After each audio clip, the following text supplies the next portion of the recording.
grave western front. Late 1944. Gray fog flattens the light across the column.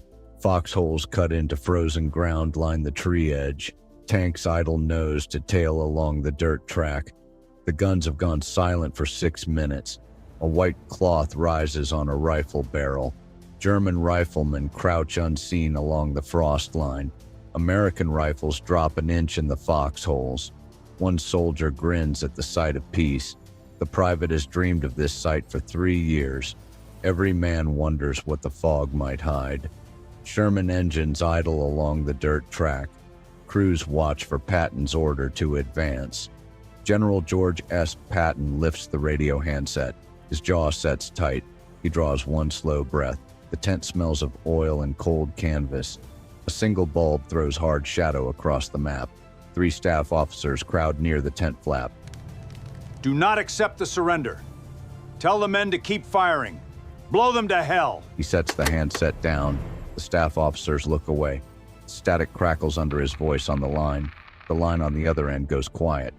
3rd Army armor closes on the valley. Lieutenant Daniel Cross grabs the field phone. His helmet strap hangs loose against his jaw. Frost coats the sandbags at his elbow. Ice has formed along the edge of his collar. General, they are unarmed. They are walking toward us with a flag. Rifles rise again along the foxhole line. The men beside him drop their aim unsure. Somewhere down the line, another rifle clicks off safety. The white cloth still hangs in the same fold. The column closes on the valley floor. Patton flattens his voice on every word. 3rd Army Command runs on a single-field generator. Maps cover every inch of the table's surface.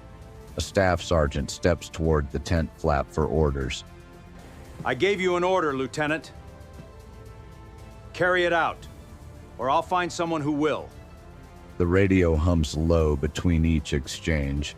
Cross's breath catches on the other end. Patton sets the handset down. Somewhere in the valley, a rifle cracks. Patton built this read over months of reading. He has read every page twice since Sicily. Rommel's own writing covers deception and delay. Guderian's doctrine covers buying time with bodies. A white flag costs nothing. It stops tanks cold. He underlines a line about feigned surrender twice. The paper edges have curled from months of handling. Patton traces the valley's shape across the map. The valley on the map matches the one outside. Lamplight pools yellow across the paper. An 88mm gun needs solid ground to fire. The gun weighs over 7 tons unloaded.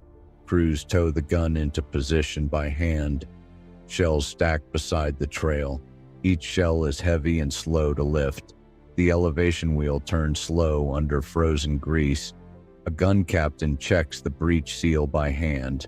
20 minutes, start to finish, under good conditions. A flag buys 20 minutes of silence. Every minute the crew saves, the column loses that same minute. Patton read that math months before this valley. He only needed the ground to match the number. High ground runs along both sides of the valley. Snow clings to the slope on both flanks. Ice crusts the shaded slope in patches. One road runs the length of the valley floor. A column moving through it can't see the tree line. The tree line hides every gun from the road below. Anything dug in above sees everything below. This is a kill zone shaped like a corridor. The white flag marks exactly where it narrows. The field phone rings. Cross reports from the line. The flag's still up, sir. Same position. Keep the column moving. Keep firing. They're not surrendering. They're stalling. Patton called the whole exchange routine. He presses the phone tighter against his ear. Cross sets the receiver back in its cradle. Cross taps the frame of the phone booth twice. Somewhere behind him, a private checks his rifle sling. Frost has crept up the receiver's cord. Cross sets the phone down. He studies the flag again. 11 minutes pass. The cloth shows the same fold. 11 minutes is a long time to fake stillness. The wind pushes the sound in from behind the ridge. His sergeant fixes his eyes on the tree line. A second sergeant passes word down the foxhole line. Every man matches the aim Cross gave. Cross checks each rifle sight down the line. Metal scrapes against metal behind the tree line. Cross calls back. His voice comes tighter now. Cross grips the receiver until his knuckles whiten. Sir, I can't in good conscience order that.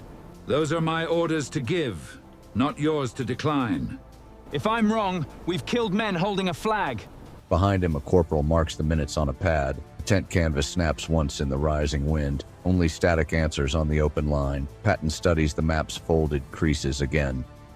You refuse this order, I'll have you relieved by morning. Then hang me too. Get your men firing. Outside, a Jeep engine turns over. The engine idles in the cold. A runner ducks in with a folded message. The lamp flame dips once. It steadies again. The line clicks. Cross is already moving. 12 minutes have now passed since the flag rose. Sun breaks pale through the last of the fog. A crow lifts off the tree line at the sound. Cross finally sees it for what it is. The fold matches its position from mine at 1. The corridor narrows exactly where the flag was placed. Cross raises his hand steady and sure. His men raise their rifles. Cross gives the order himself this time. Hold aim! Do not lower your weapons! Frozen mud cracks under the tank treads. Boots crush frost with every step forward. A corporal matches stride beside the lead Sherman.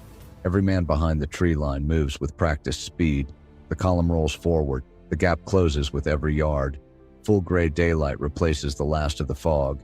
In the tree line, a lanyard is checked twice. Inside the tree line, a shell slides into the breach. Hands crank the elevation wheel one notch at a time. A second crewman feeds shells from the limber. The barrel needs several more degrees of lift. Sweat cuts through grime on the loader's hands. Frost cracks off the gun shield with every jolt.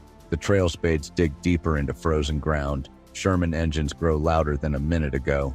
The crews expected more time than this. The white flag drops to the ground. Men walking toward the column dive sideways instead. Hands go for rifles hidden under coats. One German soldier trips over the dropped cloth. Cross's men open fire. Coat fronts hang half open over hidden rifles. Return fire snaps back from the American line. Dust kicks up along the tree line's edge. Fragments cut branches down around the position. Both sides are exchanging fire down the line. The Shermans close the last 100 yards fast. The 88 needs one more notch of elevation. Point-blank range catches the gun mid-turn. A second gun crew abandons the position outright. Track treads crush the last of the camouflage netting. Bark peels from the trunks in long white strips. Smoke rolls low across the broken tree line. Patton's order wasn't cruelty. It was doctrine read correctly. The guns freeze mid-lift. Their aim stops halfway. Cross walks the line after. He counts the guns one by one. Snow has begun to settle in the empty shell crates. Barrels half raised. Shells still in the loading trays. Cross finds a torn map folded inside an ammo crate. Every record leaves the officer who ordered it unnamed. Gray wire connects a dead radio to the gun mount. Everyone aimed at where the column had stood. American casualties from the exchange come in light. Cross gives the count in a flat, level voice. Patton walks the same line an hour later. He stops at one gun. He follows its sight line. Snow has started to collect along the barrel's length. It points at the exact spot his Jeep would cross. The tree line smells of cordite and wet bark. Late light lays long shadows across the gun position. A cold wind moves through the broken branches. The column has already reached the ridge beyond. He runs a hand along the cold barrel, half raised, aimed, silent.